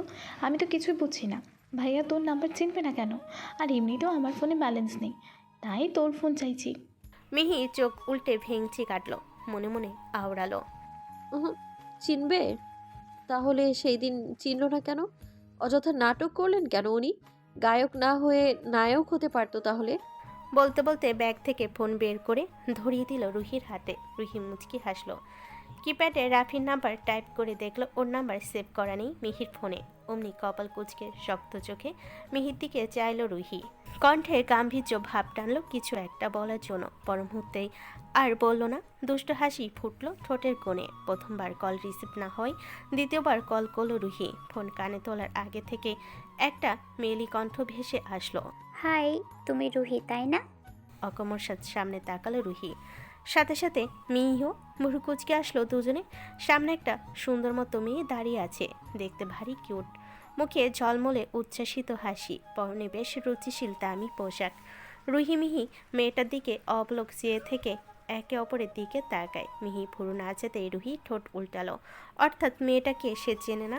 আবারও দুজনে একই সাথে দৃষ্টিপাত করলো সামনে মেয়েটার দিকে। রুহি হাফ হাফ বুঝে মেয়েটা একগাল হেসে নিজে থেকেই বলল, আমাকে চেনোনি তাই না? চেনার কথাও নয়, কিন্তু আমি তোমাকে চিনি। তুমি রাফির বোন, আর আমার ভবিষ্যৎ উম, এটা সিক্রেট থাক, পরে আপনি আপনি জেনে যাবে। আপাতত আমার নামটা শুনে রাখো, আমি তিথি। বলতে বলতে রুহিকে অকমর্ষাৎ জড়িয়ে ধরল মেয়েটা। রুহি ভ্যাবা জায়গা খেয়ে স্থির দাঁড়িয়ে রইল। তিথি ওকে ছেড়ে দিতে রুহি স্বাভাবিক কণ্ঠে প্রশ্ন করলো, আপনি ভাইয়াকে চেনেন? হুম, খুব ভালো করেই চিনি। ওর সাথেই তো দেখা করতে এসেছিলাম, কিন্তু শুনলাম ওর নাকি একটা আর্জেন্ট মিটিং আছে, বিজি আছে অনেক, তাই আজ আর দেখা হলো না। তবে খুব তাড়াতাড়ি দেখা হবে তোমার ভাইয়ের সাথেও আর তোমার সাথেও। আজ আসি, দেরি হয়ে যাবে আমার। কথাটা বলে তাড়াহুড়ো করে বেরিয়ে আসলো মেয়েটা। রুহি এখনো অবাক লোচনে চেয়ে আছে। রুহি আর মিহি মেয়েটার দিকে তাকিয়ে থাকার মাঝেই রাফি আসলো সেখানে। রুহি ফোন করেছিল, ধরেনি। ফোন কেটে সোজা নিচে এসেছে। রুহি মিহি দৃষ্টি লক্ষ্য করে ওদের মনোযোগ আকর্ষণের জন্য রাফি খানিক রাগান্বিত গম্ভীর স্বরে বলে উঠল, এখানে দাঁড়িয়ে আছিস কেন তোরা? তোদের বলেছি না উপরে আসতে? রাফি ঝাঁঝালো কণ্ঠে মিহি রুহি চমকে তাকাই ওর দিকে। রাফির চোখ মুখে বিরক্তি প্রকাশ পাচ্ছে, কপাল কুঁচকে আছে, বাজ পড়েছে কয়েক স্তর। রুহি ঢোক গিলে মিনমিন করে বলল, না মানে ভাইয়া, আসলে দেরি হয়ে যাচ্ছে, তাই আর উপরে উঠে সময় নষ্ট করলাম না। কিন্তু ওই মেয়েটা কে ভাইয়া? তোমার সাথে দেখা করতে এসেছিল কেন? রাফি এক পলক মিহিকে দেখে শক্ত কণ্ঠে বলল, চিনি না আমি, চল। বলে গটগট পায়ে হাঁটা লাগালো সে। রুহিও কিছু বলতে চেয়েও পারল না। মিহির হাত ধরে পিছু পিছু পা মেলালো রাফির সাথে। পুরো রাস্তায় একটা কথাও বলেনি রাফি। চোখ মুখ শক্ত হয়ে আছে ওর, দেখে মনে হচ্ছে রেগে আছে কোনো কিছু নিয়ে। মিহিকে বাড়িতে নামিয়ে দিয়ে রুহিকে নিয়ে বাড়িতে ফিরছে রাফি। 8টার দিকে রাতে খাবার খেতে বসেছে সবাই। রাফি দেরিতে নিচে নেমেছে, মাথা নিচু করে খাবার খাচ্ছে। রুহি মাঝে মাঝে পিট পিট করে তাকাচ্ছে ভাইয়ের দিকে। রাশেদ রায়হান চৌধুরী আর জুবাইর চৌধুরী খাওয়া শেষে সোফায় বসে আছেন। লো ভয়েসে টুকটাক গল্প করছেন নিজেদের মধ্যে। হেনা বেগম ছেলেকে খাবার বেড়ে দিয়ে তাদের সাথে যোগ দিয়েছেন। শান্ত এসেছিল সন্ধ্যায়, সেও বসে বসে খাচ্ছে রাফির পাশে। তবে আজও নিজেও চুপ, কথা বলছে না। রুহি অবাক লাগছে আজকে সবার হাব ভাব দেখে। ও মনে মনে হিসেব কষার চেষ্টা করছে, ধীরে ধীরে আনমনে হাত চালাচ্ছে খাবারের প্লেটে। শান্ত বারবার আর চোখে দেখছিল ওকে। এবার মুখ খুলল সে, নিচু স্বরে বলে উঠল, কি হলো জান, খেতে ইচ্ছে করছে না? এভাবে খাবার প্লেটে হাত নাড়ছো কেন? রুহি রাফিকে একবার দেখে মাথা একটু এগিয়ে ফিস ফিস করে বলল, আজ সবার কি হয়েছে বলুন তো? আর ভাইয়ারই বা কি হয়েছে? শান্ত ঠোঁট কামড়ে রুহির মতোই ফিস ফিস করে বলল। একটু পর সবটা বুঝতে পারবে। ততক্ষণে রাফির কোনো রকম খেয়ে উঠে পড়েছে। বেসিন থেকে হাত ধুয়ে কোনো দিকে না তাকিয়ে সোজা পা বাড়িয়েছে সিঁড়ির দিকে। অকমর্ষাৎ পিছন থেকে গলা খাকারি দিয়ে ডেকে উঠলেন রাশেদ রায়হান চৌধুরী। রাফি, পা থমকে গেল রাফি, না চাইতো নিজেকে সামনে নিয়ে পিছন ফিরল। স্বাভাবিক কণ্ঠে বলল, জি আব্বু। এদিকে আসো, বসো, কথা আছে তোমার সাথে। রাফিও এগিয়ে গেল বাধ্য ছেলের মতো। রুহি আর শান্ত তড়িঘড়ি করে খাবার শেষ করে একপাশে এসে দাঁড়িয়েছে। জেনিও আছে ওদের সাথে। রাশেদ রাহেন চৌধুরী রাফির দিকে তাকিয়ে রাশভারী কণ্ঠে বলে উঠলেন, আজ তিথি এসেছিল অফিসে, দেখা করনি কেন? তিথির নাম শুনে রুহি চৌকিতে তাকালো শান্তর দিকে। শান্ত মিটি মিটি হাসছে। সে চোখের ইশারায় কিছু একটা বোঝালো রুহিকে। রাফির কপালে ভাঁজ ফেলে গম্ভীর স্বরে উত্তর করল, দেখা করার প্রয়োজন ছিল না, তাই দেখা করিনি। দীর্ঘশ্বাস পেলেন রাশেদ রাহেন চৌধুরী। কণ্ঠ নরম করে বললেন, দেখো রাফি, বড় হয়েছো তুমি, তোমার উপরে আমাদের একটা দায়িত্ব আছে। বাবা মা হিসেবে এটা অনেক বড় দায়িত্ব আমাদের। তিনি আমাদের বিজনেস পার্টনার শাহিন সওদাগরের একমাত্র মেয়ে। মেয়েটা বেশ ভালো, তোমার আম্মুরও অনেক পছন্দ হয়েছে ওকে। আমরা একটা সিদ্ধান্ত নিয়েছি, যদি তোমার কোনো আপত্তি না থাকে তাহলে আমরা তিথিকে এই বাড়ির। আমার আপত্তি আছে আব্বু, আমি জানি তুমি কি বলবে, আর যা বলবে সেটাতে আমি রাজি নই। কেন রাজি নস তুই? মেয়েটাকে দেখছিস তুই, কত সুন্দর একটা মেয়ে। আমার তো অনেক অনেক পছন্দ হয়েছে ওকে। হেনা বেগমের কথায় রাফি তাকাই তার দিকে। নিজেকে স্বাভাবিক করে বলেন, আমার পছন্দ নয় আব্বু, আর আমি এখন এসব নিয়ে ভাবতেও চাই না। রাশেদ রায়হান চৌধুরী তপ্ত শ্বাস ফেলে ছোট্ট বাচ্চা বোঝানোর মতো করে বললেন, দেখো বাবা, বয়স হয়েছে তোমার, আর যদি আত্মীয়তার মধ্যেই সম্পর্ক গড়ে ওঠে তাহলে তো আরও অনেক ভালো, সম্পর্ক আরও জোরদার হবে এতে। এদিকে রাশেদ রায়হান চৌধুরীর কথা শেষ হতেই ফোঁস করে ওঠে। একটু হেলে রুহির কানে কাছে এসে ফিসফিস করে বলে, জান তোমার বাপ দেখি ভালোই বোঝে, কিন্তু উল্টো বোঝে। এটা বোঝে না কোন আত্মীয়দের সাথে সম্পর্ক গড়তে হবে। আরে শ্বশুরমশাই আমার কি চোখে পড়ে না আপনার? বয়স তো আমারও কম হলো না। আর নাতি নাতনির মুখ দেখার ইচ্ছে নেই আপনার? নিজের মেয়েকে তুলে দিন না আমার হাতে। এতে আপনার নিজের বোনের সাথে সম্পর্ক আরও বেশি জোরদার হবে। যে বিয়ে করতে চায় না তারাই সবাই তেল দেয়, আর আমারও তো কেউ পানিও দেয় না। উফ, ভালো লাগে না আর। রুহি ফিক করে হাসে, হাসি লুকিয়ে পর মুহূর্তে নিচু স্বরে বলে, ওফ, আপনি না বড্ড অধৈর্য, চুপচাপ থাকুন তো। রাফিফের দ্বিগুণ ভারী গলায় জবাব দিল, বললাম তো আব্বু, এসব নিয়ে আমি এখন ভাবতে চাই না। সময় আসুক, সব হবে। বলে পিছু ফিরে হাঁটা লাগায়। দুপা এগিয়ে আবারও থেমে যায়, ঘাড় ঘুরিয়ে তিক্ত স্বরে বলে, আর হ্যাঁ, আর কোনোদিন যেন কোনো মেয়ে আমার অফিসে না আসে। বলেই 1 সেকেন্ড অপেক্ষা না করে নিজের ঘরে চলে গেল সে। হেনা বেগম কপালে ভাঁজ ফেলে সোফায় বসলেন। রাফির অসুস্থতার পর থেকে তিনি আরও বেশি চিন্তিত ছিলেন রাফিকে নিয়ে। এদিকে ছেলের বয়সও বাড়ছে, ভেবেছিলেন বিয়ে দিয়ে চিন্তা থেকে খানিক অব্যাহত পাবেন তিনি। তার এই ভাবনার কথা রাশেদ রায়হান চৌধুরীকে জানানোর পর তিনি তিথির কথা বলেছিলেন। তিথিকে আগে থেকেই চিনতেন তিনি। হেনাও বেশ পছন্দ করেছিলেন ওকে। উচ্চবিত্ত বৈভবপূর্ণ পরিবারের মেয়ে তিথি, তার সাথে তিথির বাবা চৌধুরীদের বিজনেস পার্টনার। তাই এই সম্পর্কে আরও বেশি মতামত ছিল রাশেদ রায়হান চৌধুরীর। এর মধ্যে ছেলের বউকে নিয়ে অনেক পরিকল্পনা করে ফেলেছেন তিনি, কিন্তু রাফি সব পরিকল্পনায় জল ঢেলে দিল। রাতের খাবার শেষে পড়তে বসেছে মিহি। 2 কানে হাত দিয়ে এক ধ্যানে জোরে জোরে পড়ছে। পড়া ব্যতীত অন্য কিছুতে মনোযোগ নেই ওর। ইদানিং পড়াশোনায় আরও বেশি সিরিয়াস হয়েছে সে। কদিন পর রেজাল্ট কী হবে কে জানে, কিন্তু ভর্তি পরীক্ষায় যে করে হোক ভালো কিছু করতে হবে। সব চিন্তা বাদ দিয়ে পড়তে বসেছে মিহি। এদিকে ফোনটা বেজে যাচ্ছে কখন থেকে। ফোনে শব্দ কানে পৌঁছাচ্ছে না মিহির। কান চেপে পড়ে মগ্ন সে। আজমাল হোসেন বাইরে থেকে শব্দ পেয়ে মেয়ের ঘরে ঢুকে দুদিকে মাথা নাড়েন। নিঃশব্দে খাটের উপর থেকে ফোনটা হাতে তুলে নেন। রুহি ফোন করেছে। তিনি এগিয়ে এসে মেয়েকে ডাকেন। আম্মু, মিহি চৌকিতে তাকালো আব্বুর ডাকে। আজমাল হোসেন ফোন এগিয়ে দিয়ে বললেন, রুহি সেই কখন থেকে ফোন করছে, শুনতে পাওনি? মিহি চটপট করে ফোন হাতে নিল। ততক্ষণে কেটে গেছে। মিহি আব্বুর দিকে তাকিয়ে আলতো হাসলো। আজমাল হোসেন মেয়ের মাথায় হাত ঠেকে মোলায়েম কণ্ঠে বললেন, তুমি পড়ো আম্মু, আমি আসছি। ওষুধ খেয়েছো আব্বু? আজমাল হোসেন পা বাড়িয়ে থেমে গেলেন। আজকাল শুকনো কাশি বেড়েছে তার। শ্বাসকষ্ট ও আগের তুলনায় অনেক বেড়েছে। তবুও নিজেকে ধাতস্থ করেন তিনি। বাইরে প্রকাশ করেন না কিছু, যতটা সম্ভব লুকানোর চেষ্টা করেন সবটা। তিনি মুচকি হেসে ছোট্ট করে বলেন, খেয়েছি। বলে ঘর ছেড়ে বেরিয়ে আসলেন তিনি। মিহি আপুর যাওয়ার দিক থেকে চোখ সরিয়ে রুহির ফোনে কল লাগালো। ফোন রিসিভ করেই রুহি গদগদ হয়ে বলল, মাই ডিয়ার ভাবিজান, ইউ ওয়াজ সো লাকি। মিহি কপাল কুঁচকে মিহি স্বরে জিজ্ঞেস করলো, কি জন্য আমি লাকি? সেটা তো এখন বলা যাবে না, কাল টিউশনে আয়, তারপর সামনাসামনি বলবো। তাহলে এখন ফোন করলি কেন? এখন আমার শুনতে ইচ্ছে করছে, তুই এক্ষুনি বলবি। ও বেবি, এটা তোমার জন্য বিশেষ একটা কথা, এত অধৈর্য হতে নেই। ইউ নো, ধৈর্যের ফল মিষ্টি হয়। ধুর, দিলি তো মাথায় টেনশন চাপিয়ে। এখন যতক্ষণ না শুনছি ততক্ষণ শান্তি পাবো না আমি, ঘুম হবে না আমার। ঘুমোতে হবে না, তুমি সারা রাত আমার ভাইয়ার কথা ভেবো, তাতেই হবে। মনে মনে নিজের সংসার সাজাতে থাকো, আমি রাখছি। আপনা আপনি ঠোঁট প্রসারিত হলো মিহির। লাজুক আভা ফুটল ঠোঁটে। এ নিয়ে আর কথা বাড়ালো না। ফোন রেখে চেয়ারে হেলান দিয়ে দীর্ঘ একটা শ্বাস ফেল। আনমনে ভাবতে লাগলো কিছু একটা। ভাবতে ভাবতে নিজে নিজে মুচকি হাসছে সে। রুহি বেলকনিতে দাঁড়িয়ে কথা শেষ করে আকাশের দিকে তাকালো। বৃষ্টি নেই এখন, শীতল ঠান্ডা হাওয়া বইছে, চাঁদ উঠেছে। চাঁদের জ্যোৎস্না ছড়িয়ে পড়েছে চারপাশে। দূরে কোথাও ল্যাম্পপোস্টের আলো দেখা যাচ্ছে। বেলকনির রেলিং ঘেঁষে দাঁড়িয়ে এক দৃষ্টিতে গোল থালার মতো চাঁদের দিকে চেয়ে আছে রুহি। চুলগুলো খোলা, এখনও মৃদু হাওয়ায় ঢেউয়ে খেলে উঠছে।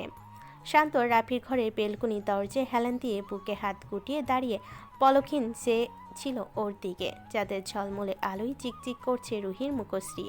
বেশ অনেকটা মুহূর্ত পর সে চোখ সরিয়ে এগিয়ে গেল রুহির কাছে।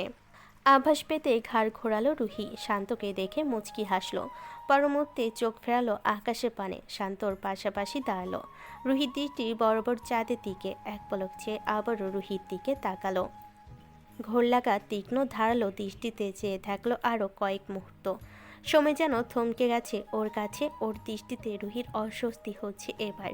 রুহি চোখ নামিয়ে নিচু স্বরে জিজ্ঞেস করলো, কি দেখছেন এভাবে? চাঁদকে। আবেশিত কণ্ঠে ছোট্ট উত্তর শান্তর। রুহি কপাল কুঁচকে নিজেকে এক পলক দেখে বলল, চাঁদ তো আকাশে, আপনি আমার দিকে চেয়ে আছেন কেন? হুম, আমার চাঁদ আমার সামনে। একই স্বরে উত্তর করলো শান্ত। রুহি লাজুক হেসে জিজ্ঞেস করলো, তাই? হুম। তা আকাশে যেটা আছে ওটা কি?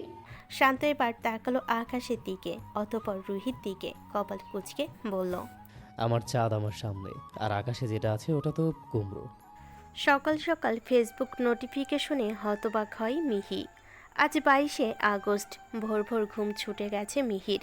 ঘুম জড়ানো চোখ দুটো পিটপিট করে খুলে আড়মোড়া ভেঙে উঠে বসে সে। মাথার চুলগুলো এলোমেলো হয়ে আছে। কাল চুল খুলে ঘুমিয়ে পড়েছিল। বাঁধার ফুরস্রোতটুকু পায়নি সে। সেগুলো এখন জট পাকিয়ে এলোমেলো হয়ে গেছে। মিহি দু হাতে খোপা করে নেয় এলোমেলো চুলগুলো। বালিশের নিচ থেকে হাতের ফোন বের করে সে। সময় দেখার জন্য ফোন অন করতেই স্ক্রিনে ভেসে থাকা নোটিফিকেশন দেখে চোখ বড় বড় হয়ে যায় ওর। অমনি ঘুমের ঘর কেটে যায়। লাফিয়ে উঠে বসে সে। ফেসবুক ওপেন করতে মুচকি হাসি ফোটে ঠোঁটের কোণে। খুশির অনুভূতিতে শিরশির করে ওঠে পুরো শরীর। ঢেউ খেলে যায় মনে। আজ রাফির বার্থডে। অদ্ভুত রহস্যময় আনন্দ জাগে মনে। রাফির প্রোফাইল ঘাঁটতেই নজর আসে ওর টাইমলাইনে। অনেকেই পোস্ট করেছে। প্রত্যেকটা পোস্টের কমেন্ট জুড়ে শুভেচ্ছা জানানো হয়েছে রাফিকে। বুকটা কেমন ঢিপ ঢিপ করছে স্পষ্ট টের পাচ্ছে মিহি। তবে পরক্ষণে মিহির অনুভূতি পূর্ণ উৎফুল্ল মুখটা চুপসে যায়। চৌধুরী বাড়িতে জন্মদিন পালন করে না কেউ। রাফি তো আরও বেশি করা এই বিষয়ে। রুহির দিক থেকে যে নিয়মটা কার্যকর, রাফির দিক থেকে সেটা নিশ্চয়ই আরও বেশি সক্রিয় হবে। মিহি হাতের ফোনটা ধরেই জুবুথুবু হয়ে বসে রইল কিছুক্ষণ। তবে ভাবল কিছু একটা। ভাবনার মাঝেই আবারও এক চিলতে হাসি ফুটে উঠল ঠোঁটের কোণে। টিউশন ছিল দুপুর 2টোর সময়। মিহি 12টার দিকে বেরিয়েছে বাড়ি থেকে। 2 ঘন্টা ধরে কিছু একটা করে ঠিক মতো টিউশনে হাজির হয়েছে। মুখে হাসি লেগে আছে আজ। রুহি পড়ার ফাঁকে লক্ষ্য করেছে মিহিকে। ও কেমন একাই মিটমিট করে হাসছে। ক্লাস শেষে বাইরে বেরিয়েও মিহিকে কিছু জিজ্ঞেস করেনি রুহি, বরং কালকের ঘটনাটা সম্পূর্ণ খুলে বলেছে। মিহির কোনো ভাবান্তর দেখা যায়নি ওর কথাই। সে আগ বাড়িয়ে আর কিছু বলেওনি। চুপচাপ শুনেছে সবটা। চৌধুরী গ্রুপ অফ ইন্ডাস্ট্রির পার্কিং লটে দাঁড়িয়ে আছে দুজনে। কিছু সময় পরে শান্ত উপস্থিত হয় ওদের মাঝে। মিহির চোরা চোখে খুঁজছে রাফিকে। আজ রাফি নেই। শান্ত ওদের কাছে এসে তাড়া দিয়ে বলল, চলো চলো, দেরি হয়ে যাচ্ছে। বলেই হাঁটা লাগে শান্ত। রুহি পা বাড়াতে গেলে পিছন থেকে ওর হাত টেনে ধরে মিহি। নরম দৃষ্টিতে তাকিয়ে কৌতূহলী কণ্ঠে শুধাই, এখন কোথায় যাচ্ছি আমরা? কেন বাড়িতে? বাড়িতে যাবি না? সাবলীলভাবে উত্তর করে রুহি। মিহির ভঙ্গিমা বদলে যায় কিছুটা। সে মিনমিন করে বলল, না মানে তোর ভাইয়া আসবে না? উনি তো রোজ রোজ পৌঁছে দেন আমাদের, তাই আর কি। রুহি ঠোঁট টিপে হাসলো, গলা খাকারি দিয়ে বলল, আহারে ভাবি যান, ভাইয়াকে মিস করছো বুঝি? না না তেমন কিছু না। আম, আসলে ফেসবুকে নোটিফিকেশন পেয়েছিলাম আজ ওনার বার্থডে, তাই আর কি উইশ করতাম। মানে ওই উনি তো আমাকে গিফট দিয়েছিলেন, তাই ওনার জন্য একটা ছোট্ট গিফট নিয়ে এসেছিলাম, সেটা দেওয়ার ছিল। রুহির ঠোঁট প্রসারিত হলো আরও বেশি। সে মেকি স্বরে বলল, তাই? হুম। মাথা নুইয়ে ছোট্ট করে উত্তর করল মিহি। রুহি ওর অবস্থা বুঝে মিটিমিটি হাসছে। পরক্ষণে নিজেকে গম্ভীর করে কথা না বাড়িয়ে মিহির হাত ধরে টেনে বাইরে বের হলো সে। মিহিও দ্বিমুখিতায় আর কিছু বলতে পারল না। বাইরে এসে উসখুস করছে মিহি। শান্ত গাড়ি বের করতে গেছে। 2 মিনিটের মাথায় গাড়ি নিয়ে আসলো সে। মিহি আহত চোখে চেয়ে আছে রুহির পানে। রুহি দেখো না দেখার ভান করেছে যেন। গাড়ি আসতে রুহি মিহিকে উদ্দেশ্য করে স্বাভাবিক কণ্ঠে বলল, ওঠ। বলে সে উঠে পড়ল। মিহিও মাথা নিচু করে উঠে পড়ল ব্যাক সিটে রুহির পাশে। অস্থির লাগছে নিজেকে। কত শখ করে নিজের সমস্ত জমানো টাকা দিয়ে রাফির জন্য একটা ঘড়ি কিনল সে। হতে পারে দামে কম, তবুও অনেক অভিরুচি থেকে ঘড়িটা কিনেছে ও। রাফি সবসময় হাতে ঘড়ি পরে, হাতের ঘড়িতে ছেলেদের রুচিশীলতা প্রকাশ পায়। তাই মিহিও যত্ন করে একটা ঘড়ি কিনেছে ওর জন্য। মিহির উৎফুল্ল খুশি খুশি মনটা নীরস হয়ে গেল মুহূর্তেই। চুপসে আছে মুখটা, মাথা নামিয়ে নীরস থমথমে মুখে বসে আছে। গাড়ি স্টার্ট হতে শান্তর হেয়ালি কণ্ঠ ভেসে আসলো। আচ্ছা মিহি পাখি, একটা মেয়ে দেখো তো, বিয়ে করাবো রাফিকে। মিহি হতচকিতে তাকালো সামনে। ড্রাইভিং সিটে আবিষ্কার করলো অন্য কাউকে। পিছন থেকে দেখে চিনতে অসুবিধা হলো না মিহির। সে তৎক্ষণাৎ ফ্রন্ট মিররে চাইল। দর্পণে ভেসে উঠছে রাফির অর্ধেক মুখশ্রী, কপালে কয়েক স্তর ভাঁজ। শান্তর কথায় বিরক্ত হয়েছে হয়তো। চোখে কালো সানগ্লাস। মিহি হতবাক হয়ে চেয়ে আছে, চোখে অবিশ্বাসের দীপ্তি। এতক্ষণ খেয়াল করেনি সামনে কে আছে আর কে নেই। ভেবেছিল শান্ত ড্রাইভ করছে হয়তো। মিহি পর মুহূর্তে তাকালো রাফির পাশের সিটে। শান্ত পিছন ফিরে ওর দিকে প্রশ্নসূচক নয়নে চেয়ে আছে। মিহি তাকানোতে পরপর দুবার ভুরু নাচালো সে। পুনরায় বলে উঠল, কি হলো, কি দেখছো? একটা মেয়ের খোঁজ দাও দেখি। রাফি বুড়ো হয়ে যাচ্ছে, বিয়ে দিতে হবে ওকে। শালা 28 বছরে পা দিল, তবুও বিয়ে করার কোনো উদ্যোগই নেই। মিহি আবারও চোখ বড় বড় করে তাকালো রাফির দিকে। রাফি আগের তুলনায় বেশি করে কপাল কুঁচকে রেখেছে। মিহি অবাক স্বরে আহম্মকে নেয় বুলি ফুটালো। 28 বছর। রাফিও সহসা তাকালো মিররের দিকে। শান্ত গা ছেড়ে বলল, 28 বছর। বাপ রে, এত বড়! মিহির অবুজের মতো অবিশ্বাস্য চাহনি দেখে মুখে হাত চেপে ফিক করে হাসল রুহি। রাফি মিররে দৃষ্টি রেখেই একটা ভুরু উঁচু করে গম্ভীর স্বরে মিহির উদ্দেশ্যে শুধালো। So what? বোকার মতো হাসার চেষ্টা করলো মিহি। আমতা আমতা করতে লাগলো। না, মানে আমি তো ভেবেছিলাম 25-26 হবে হয়তো।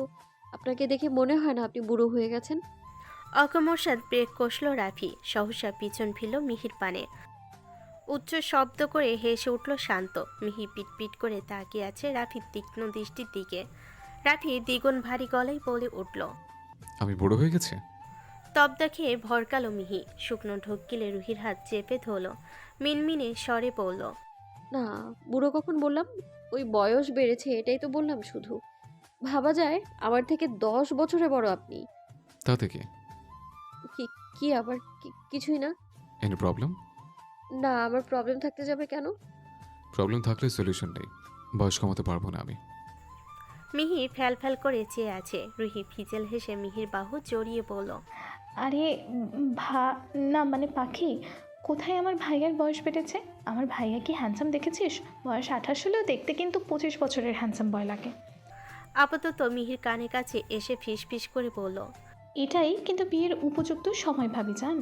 দোষ তো তোরই, তুই কেন আগে আসলি না? আগে আসলে হয়তো আমার ভাইয়ার বউ হয়ে যেতি এতদিনে, দু একটা বাচ্চাও। বাকি কথা শেষ করার আগেই আশঙ্কিক ওর মুখ চেপে ধরল মিহি। দাঁত চেপে নিরেট দৃষ্টিতে তাকালো। রুহির মতোই ফিস ফিস করে বলল, চুপ করবি? মিহি হাত ছোঁয়াতে ঠোঁট কামড়ে হাসল রুহি। রাফি আবারও ড্রাইভিংয়ে মনোযোগ দিয়েছে। শান্ত বকবক বাদ দিয়ে কানে ইয়ারফোন লাগিয়েছে।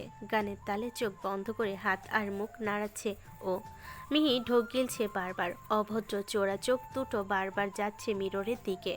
মিহি কোনো রকমে টেনে হিসেবে চোখ সরিয়ে চোখ দুটো বন্ধ করে নিল। লম্বা শ্বাস টানলো। মিহি চোখ সরাতে রাফি দৃষ্টিপাত করলো মিররের দিকে। চশমার আড়ালে মিহির কার্যকলাপ ওর দৃষ্টিগোচর হয়নি। মুচকি হাসলো রাফি। রুহিও মাথা এলিয়ে চোখ বন্ধ করে আছে। চোখ খুলল মিহি। একবার করে রুহি আর শান্তকে দেখে নিল। অতঃপর নরম কণ্ঠে রাফির উদ্দেশ্যে বলল, হ্যাপি বার্থডে। ভাপাপেক না দেখিয়ে গুরুগম্ভীর উত্তর করল রাফি। Thank you. মিহি তবুও মুচকি হাসলো। ব্যাগ থেকে ছোট্ট একটা গিফট বক্স বের করে হাতে রাখলো। ওদের বাড়ির সামনে গাড়ি থামাতেই রুহির থেকে বিদায় নিয়ে গাড়ি থেকে নামলো মিহি। একটু থেমে জানালা দিয়ে রাফির দিকে হাতের বক্সটা এগিয়ে দিয়ে তাড়াহুড়ো করে বলতে আরম্ভ করলো, আপনার বার্থডে গিফট। জানি খুব বেশি দামি নয়, আপনি এত কম দামি জিনিস ইউজ করেন না এটাও জানি, তবুও পছন্দ হলে পরবেন। আমি আসি। বলেই এক মুহূর্ত অপেক্ষা না করেই দম খিচে পা চালালো মিহি। থামলো বাড়ির ভেতরে কি হাঁপছালো সে। এদিকে মিহি যেতেই রুহি মেকি স্বরে বলে উঠল, কান থেকে হাত সরাবো ভাইয়া, আর চোখ খুলবো কি? দেখো আমি কিন্তু কিছু শুনেও নি আর দেখেও নি, তুমি বললে চোখ খুলি। রাফি তপ্ত শ্বাস ফেল। বোনকে দেখে রাশভারী কণ্ঠে বলল। এমন বিচ্ছু পিটকেল হলি কবে থেকে? রুহি চোখ খুলে দাঁত কেলিয়ে পড়ল। বিচ্ছু বিটকাল কই হলাম, তোমাদের আলাদা ব্যাপার স্যাপার থাকতে পারে না, এই ভেবে আর কি। শান্ত শেখাচ্ছে তোকে এসব? শান্ত কান থেকে ইয়ারফোন খুলে তড়িৎ বেগে চেঁচিয়ে উঠল। খবরদার, সব কিছুতে আমাকে জড়াবি না। আমি কেন তোর বোনকে শেখাবো এসব? সে কি কিছু বোঝে না নাকি? কচি খুকি তোর বোন। রাফি বলল না কিছু। চৌধুরী বাড়িতে জন্মদিন পালন করে না কেউ। সেই মতে রাফির জন্মদিনও কারোর কোনো ভাবান্তর নেই। তবে হেনা বেগম সন্ধ্যার দিকে পায়েস রান্না করেছেন ছেলের জন্য। রাফি বাড়িতে এসে ল্যাপটপ নিয়ে বসেছে, কাজ করছে কিছু একটা। কিছুদিন পর সুদানে একটা প্রজেক্ট নিয়ে কাজ আছে, রাফিকে যেতে হতে পারে সেখানে। রাফি চেষ্টায় আছে দেশে থেকে প্রজেক্ট কমপ্লিট করার, নতুবা প্রজেক্টের কাজে কমপক্ষে 1 মাসের জন্য দেশের বাইরে সুদানে যেতে হবে তাকে, যেটা সে চাইছে না। রাশেদ রায়হান চৌধুরীর সাথে এই নিয়ে কথা বলেনি সে। যদি প্রজেক্ট কমপ্লিট না হয় তাহলে ওকে সুদানে যেতেই হবে। হেনা বেগম পায়েসের বাটি হাতে নিয়ে ছেলের ঘরের বাইরে দাঁড়িয়ে আছেন। বাইরে থেকে কড়া নাড়েন তিনি। দরজা খোলাই ছিল। রাফি বাইরে আম্মুকে দাঁড়িয়ে থাকতে দেখে গলা বাড়িয়ে স্বাভাবিক কণ্ঠে বলল,